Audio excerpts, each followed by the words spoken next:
No bloco anterior, nós estávamos conversando sobre conceitos, né, em diferentes enfoques e falávamos da inclusão, né? Hoje, inclusão é uma expressão que se usa muito, né, com várias conotações também, e nos parece que muitas vezes, quando a gente usa esse termo inclusão, a gente pensa na inclusão de pessoas com deficiência, né? Contudo, a gente sabe que inclusão, palavra aí tão bonita, né, como nós dissemos no início, é para todos, né? Então, acho que a gente poderia conversar um pouco sobre isso, né? Sobre o próprio conceito de inclusão, sobre aquilo que de fato é indicador de qualidade de vida para as pessoas, né? E aí pensar, bom, a questão das pessoas com deficiência, como é que fica? Né? O que é, então? O que vocês acham? O que vocês pensam a esse respeito? Voltando um pouquinho, que a gente tinha colocado a questão de ter habitações adaptadas para pessoas de menor poder aquisitivo, e que daí a gente recaiu sobre a questão de falta de uma política pública que coloque essa condição, e vendo os vários movimentos, né, porque, como a Livina falou, nós estamos num processo de transformação. Então, a gente tem algumas ações. Eu até trouxe algumas coisinhas aqui que eu queria um pouco para levantar, levantar a bola e para a gente ver que há iniciativa já nesse sentido, né? Então, dentro do Ministério das Cidades, a gente tem uma Secretaria Nacional de Transporte e de Mobilidade Urbana, que tem um programa que chama Brasil Acessível, que é um programa de acessibilidade urbana, né? Esse programa, né, ele visa o quê? Adequar todas as vias públicas, sobretudo calçadas, faixas para pedestres, né, percursos, reconhecimentos de rotas prioritárias, né, para que pedestres e pessoas, de maneira geral, que não estejam utilizando um outro meio de transporte, façam uso de suas cidades. Então, a gente pode falar, é um programa inclusivo? Só de uma pessoa com deficiência? De modo algum. De forma alguma. As calçadas são um grande desafio, acho que nas metrópoles e na região metropolitana de Campinas. Porque né? são estreitas, são esburacadas. Tem degraus. A gente tem mais de 20 itens que são colocados sobre as calçadas. A gente tem lixeira, postes das várias modalidades. Propaganda, né? Aquelas peças de orelhões, propaganda. Jardins, né? O comércio informal, né, que se apropria. Daí o dono do comércio formal fica indignado, coloca a sua arara na calçada também, né? Propagandas irregulares, né? Tudo isso é regulamentado em lei, ou seja, tem que deixar uma faixa livre mínima para pedestre, né? Agora, quem é esse pedestre?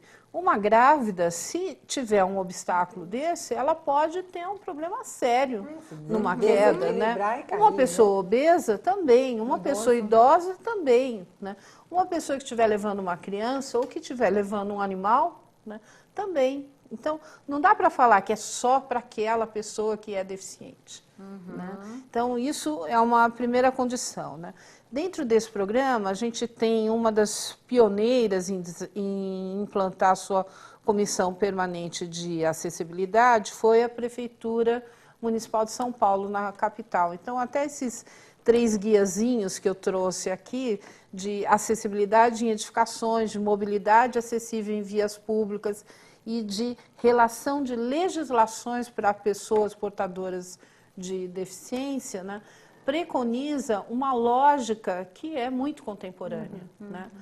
Aonde elas se pautam, né? Todos esses guias, esse material ou o curso que a gente dá para técnicos de prefeitura?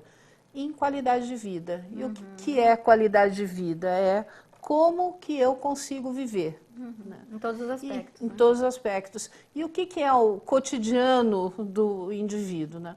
Eu preciso morar em algum lugar, preciso ter um teto. Né? Dentro desse morar, eu preciso ter condições de higiene, né? Preciso conseguir deitar em algum lugar, preciso guardar as minhas coisas, preciso estudar. Né? Então, a minha casa tem que ter condições de habitabilidade, efetivamente. Eu preciso ir trabalhar, né? Então, eu tenho que ter um meio de transporte, né? Eu preciso circular, então eu tenho que ter vias públicas adequadas para a minha circulação. E um sistema de transporte compatível a essas vias de circulação. eu preciso efetivamente consumir, né? Consumir não só o consumo pelo consumo, mas o consumo para a minha sobrevivência, para o meu cotidiano. Claro. Né? Que mais que a gente precisa fazer? E o lazer, né? A gente precisa recriar. Né? Então, o ócio não é, uma atividade supérflua. Ela é fundamental exatamente para a gente não pirar, né? Porque senão a nossa cabeça dá tilt.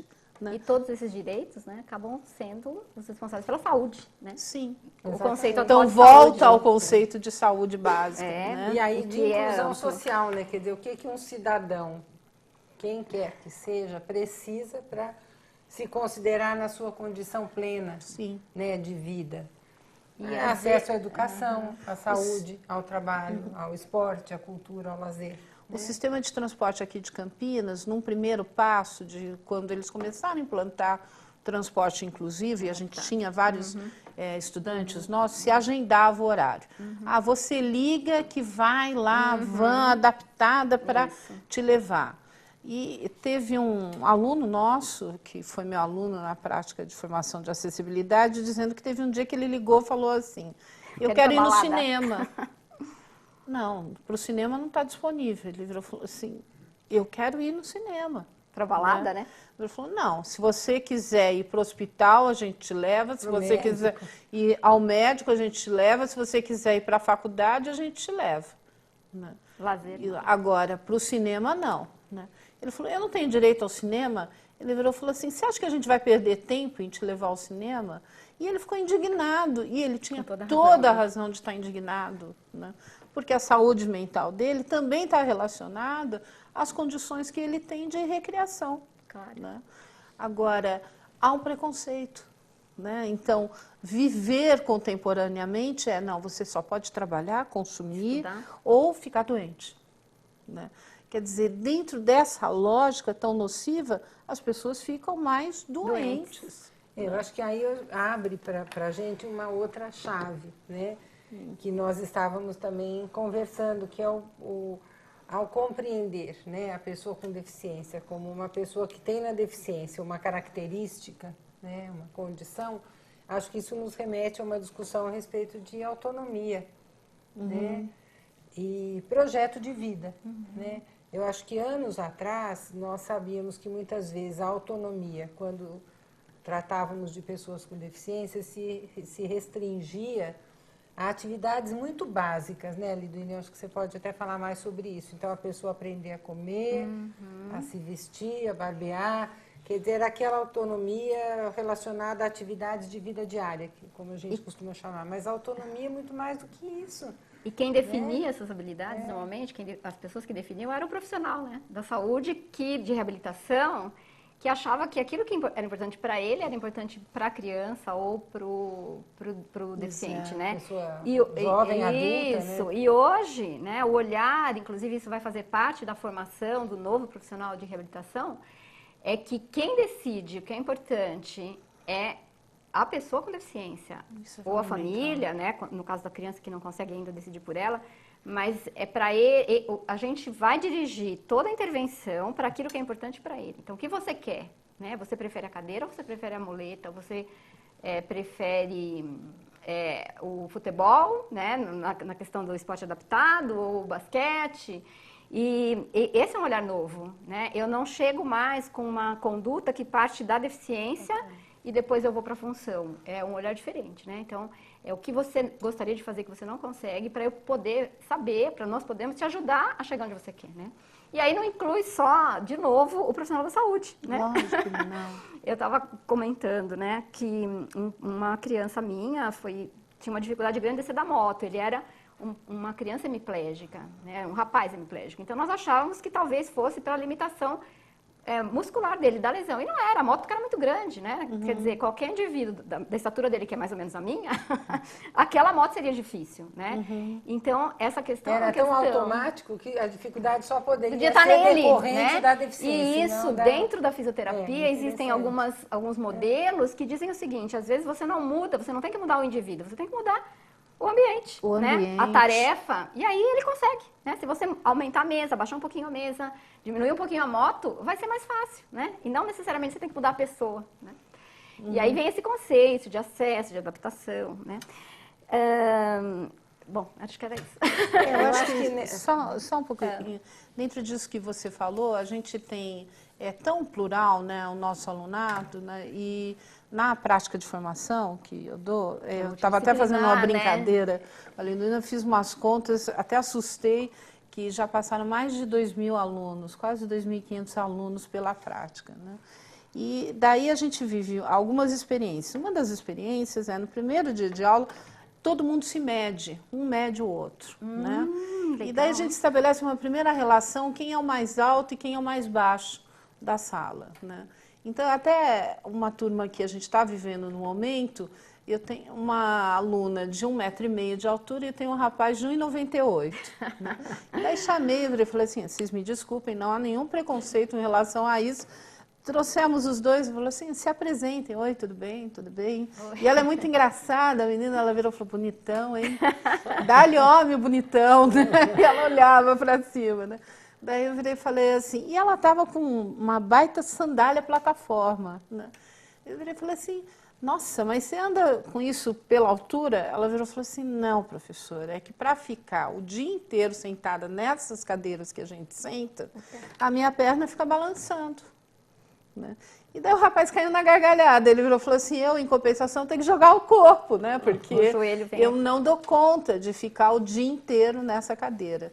E pela altura. Pela altura, quer dizer, ele por ser muito alto, ela por ser muito baixa. Quer dizer, há um desenho universal a ser trabalhado. Né? Nós temos alunos que passam o dia inteiro, o curso de arquitetura, por exemplo, é integral. Né? O aluno está desmontado ao final do dia. Porque não tem uma então, está vendo que a gente não está trabalhando com nenhuma pessoa com deficiência, né? Mas a gente está trabalhando com o plural. E esse plural tem que ser reconhecido. E aí vem, né, de novo, tomando lá os modelos, né, modelo social, que no modelo social, a deficiência passa a ser uma característica, como altura, sexo, cor. Lógico. Lógico. Então, eu não sou normal, eu não sou patológico, eu sou diferente. Né? E ser diferente é normal, né? Ser diferente é ser, né? É ser, né? Agora, dentro disso, ainda com relação à prática, eu estava falando para a Liliana que uma das melhores coisas que tem é porque a gente trabalha com o universo multidisciplinar. Né? É uma riqueza. Então, sobre uma abordagem que é vamos romper as barreiras arquitetônicas que tem nesse edifício. A gente tem o olhar de estudantes de direito, estudantes de arquitetura, estudantes de fisioterapia, psicologia, terapia ocupacional. E são N abordagens diferentes e complementares, né? Então, quando eles fazem as vivências desses espaços, é muito bacana. Eu aprendo todo dia com eles, falo que quem mais se beneficia dessas turmas assim, né? somos nós, professores, porque a gente vê diferentes olhares, né? Há 2 anos atrás, eu fui convidada por um ex-aluno da prática, que estava concluindo o curso de Direito, que o TCC ele trabalhava exatamente sobre a legislação para deficientes. E daí ele me convidou para assistir e foi muito bacana, porque no TCC dele tinham várias referências às vivências que eles tiveram. E ele, inclusive, aborda o seguinte, pode existir a lei que for, né? Mas enquanto nós não nos reconhecermos, né, ele falou, e exercermos, né, esse nós, efetivamente, né, sempre haverá exclusão. Né?